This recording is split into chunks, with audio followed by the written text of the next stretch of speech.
Evo ja se unaprijed ispričavam ako bude bilo zvukova, imam radnike ispod prozora.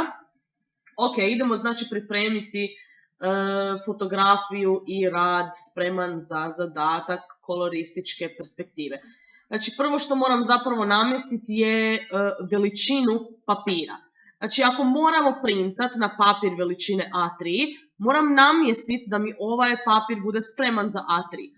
Tako da idem ovdje pod 1, 2, 3, 4, 5, pod layout, znači nekakav dizajn papira i moram znači staviti size, veličinu papira. I već ovdje namjestim da mi veličina papira bude A3, a ne A4 kako je sad. Znači želim da mi bude A3.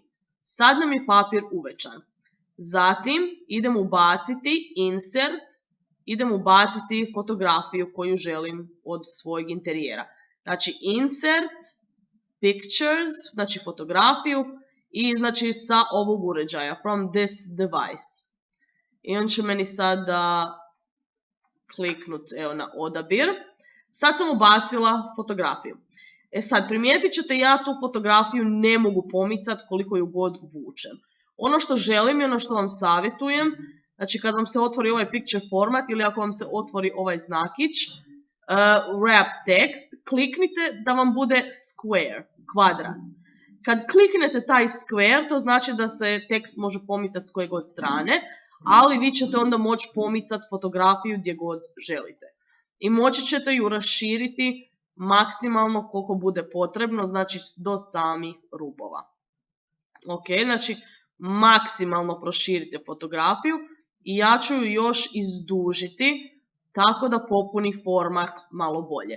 Znači ne mora biti savršen kvadrat, čak dobro izgleda ovako i izduženo. Ok, sad kad smo to završili, želim ju malo preurediti.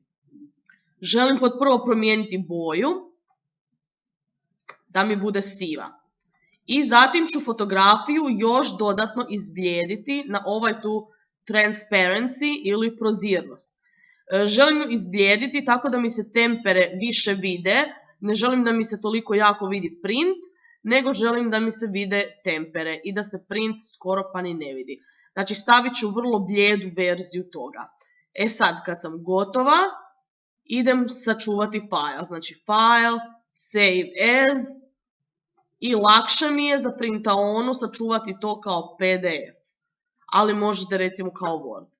Eto, i to je to. Gotovi smo.